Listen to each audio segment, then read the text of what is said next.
میں نے ابھی نبی کریم سرور دو عالم صلی اللہ علیہ وسلم کی ایک حدیث آپ کے سامنے پڑھی ہے۔ اس میں نبی کریم سرور دو عالم صلی اللہ علیہ وسلم نے یہ فرمایا ہے کہ عقل مند کون سا شخص ہے جس کو عقل مند کہا جائے۔ عام طور سے دنیا میں عقل مند اس کو کہا جاتا ہے جو مختلف طور طریقوں سے دنیاوی مفادات حاصل کر لے، بڑی شاندار طریقے سے تجارت کرے، پیسے کمائے یا لوگوں پر اقتدار حاصل کرے، لوگوں کے دلوں پر حکمرانی کرے اور بڑے اعلیٰ منصب پر پہنچ جائے، اپنی تدبیروں سے، اپنی کوششوں سے اعلیٰ منصب تک پہنچ جائے تو سمجھا جاتا ہے کہ یہ بڑا عقل مند ہے۔ لیکن نبی کریم سرور دو عالم صلی اللہ علیہ وسلم نے عقل مند کی تعریف یہ فرمائی۔ عقل مند کون ہوتا ہے؟ من دان نفسہ، عقل مند وہ ہے جو اپنی نفسانی خواہشات پر قابو، وعمل لما بعد الموت، اور مرنے کے بعد کی جو زندگی آنے والی ہے اس کے لیے یہ دنیا میں کام، وہ ہے عقل مند۔ اور عاجز، آپ نے فرمایا عاجز وہ ہے، یعنی جو ساری کوششیں اس کی بیکار گئیں، ایسا عاجز شخص وہ ہے جو اپنے نفس کی خواہش، اپنے آپ کو اپنی خواہشات کے پیچھے لگائے رکھے، یعنی جو کچھ دل میں آئے وہ کرے، یہ دیکھے بغیر کہ یہ اچھی بات ہے یا بری بات ہے، جائز ہے ناجائز ہے، حلال ہے یا حرام ہے، اپنے آپ کو خواہشات کے پیچھے لگائے رکھے اور تمنا علی اللہ، اور اللہ سے تمنائیں قائم کرے کہ مجھے اللہ میاں بخش دے گا، مجھے جنت مل جائے۔ تو پہلا جملہ جو ارشاد فرمایا وہ ہم سب کے لیے ایک لمحہ فکریہ ہے کہ عقل مند وہ ہے جو اپنے نفس کو قابو میں رکھے اور مرنے کے بعد کی زندگی کے لیے کام کرے دنیا۔ وجہ اس کی یہ ہے کہ یہ دنیا جس میں ہم لوگ آج زندگی گزار رہے ہیں، اگر اس پر غور کرو، یہ غور خود آپ کو اس نتیجے تک پہنچائے گا کہ یہ دنیا ہماری منزل نہیں، یہ ایک سفر ہے۔ کیونکہ صدیوں سے یہ معاملہ ہوتا چلا آ رہا ہے کہ بچہ پیدا ہوتا ہے، بچپن سے گزرتا ہے، جوان ہو جاتا ہے، بوڑھا ہو جاتا ہے اور پھر آخر دنیا سے چلا جاتا ہے۔ بلکہ بہت سے ایسے ہیں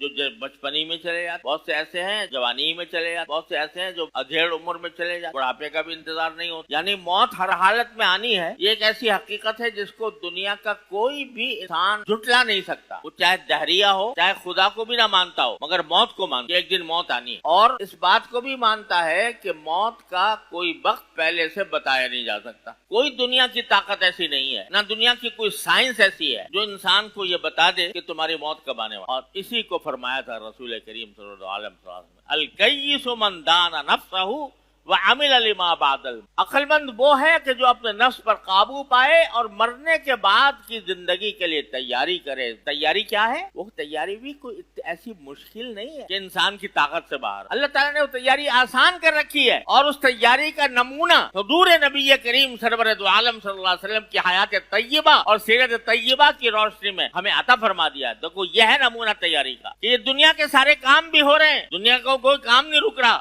تمہیں بھوکوں نہیں مارا جا رہا، تمہارے کھانے پر کوئی پابندی نہیں ہے، تمہارے سونے پر پابندی نہیں ہے، تمہارے اپنی جائز خواہشات کو پورا کرنے پر پابندی نہیں ہے، صرف چند ہدایات ہے جو تمہیں دی گئی ہے۔ وہ کیا ہے کہ 5 وقت کی نمازیں تمہارے ذمہ فرض ہے، رمضان کا روزہ تمہارے ذمہ فرض ہے، سال میں 1 مرتبہ زکوٰۃ ادا کرنا فرض ہے، سال میں 1 مرتبہ، سال میں کیا بلکہ پوری عمر میں اگر استطاعت ہو حج کرنا پڑتا، اتنا آسان کر دیا جائے۔ اور گناہوں سے بچنا، گناہ بھی انہی چیزوں کو قرار دیا گیا ہے جو انسان کے لیے مضر ہے۔ اگر شراب حرام کی گئی ہے، شراب حرام تو ہے ہی اپنی جگہ، لیکن انسان کے لیے مہلک ہے اس لیے حرام کی گئی۔ زنا انسان کے لیے مہلک ہے اس لیے حرام کیا گیا۔ سور کھانا انسان کو کی طبیعت کو، اس کے مزاج کو بگاڑ دینے والی چیز ہے، اس کو حرام کیا گیا۔ اور جھوٹ بولنا، غیبت کرنا، دوسرے پر الزام لگانا، بلا تحقیق باتیں روانہ کر دینا، یہ سب چیزیں انسان کے لیے مضر ہیں، اس کے معاشرے کو میں فساد پھیلانے والی ہیں، اس لیے ان کو منع کیا۔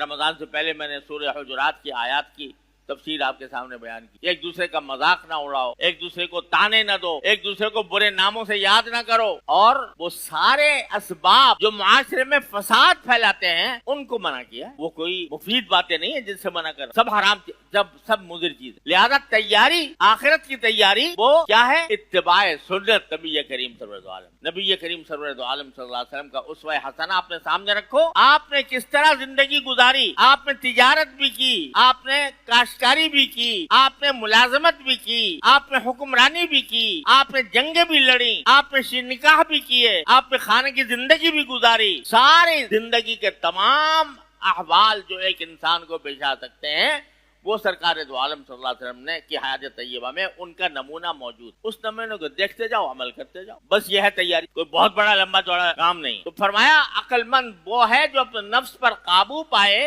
اور ما بعد الموت، مرنے کے بعد کی زندگی کے لیے تیاری کرے. تیاری یہ ہے اتباع سنت. اور دوسرے عکس میں فرمایا کہ عاجز وہ ہے جس نے اپنے آپ کو اپنی خواہشات کے پیچھے لگایا ہوا ہے، جو اس کے دل میں آتا ہے کرتا جاتا ہے. اس میں مزہ آ رہا ہے چلو یہ کر لو، اس میں مزہ آ رہا ہے یہ کر لو، اس میں مزہ آ رہا ہے یہ کر لو. اور جب کہا جائے کہ بھائی یہ چیز ناجائز ہے، حرام ہے، اللہ تعالیٰ کو ناراض کرنے والی ہے، تو یہ جملہ بول دیتے ہیں ارے بھائی اللہ بڑا غفور الرحیم ہے، اللہ تعالیٰ بہت معاف کرنے والا ہے، رحم کرنے والا ہے. اس کو فرما رہے ہیں سرکار دو عالم کہ عمل تو خواہشات پر ہو رہا ہے اللہ کے حکم کے خلاف، اور آرزویں باندھی ہوئی ہیں اللہ کے اوپر کہ میں آخرت میں جب پہنچوں گا تو اللہ میرے ان گناہوں کو معاف کر دیں گے، خود ہی معاف کر دیں گے. آرزو میں وہ باندھے، آرزو وہ شخص باندھے جو کچھ کر بھی رہا ہو اور کر تو کچھ نہیں رہا، اپنے آپ کو خواہشات کے پیچھے لگایا ہوا ہے، جو جی میں آتا ہے کرتا ہے، جو جی میں آتا ہے بولتا ہے، نہ زبان پر قابو، نہ نگاہ پر قابو، نہ دل پر قابو، نہ ہاتھ پر قابو. یہ سارے اعضاء انسانی وہ اللہ کی نافرمانی میں استعمال ہو رہے ہیں، اور آرزو یہ باندھی ہوئی ہے کہ اللہ تعالیٰ غفور الرحیم. کوئی مذمت کی آپ نے فرمایا وہ عاجز ہے،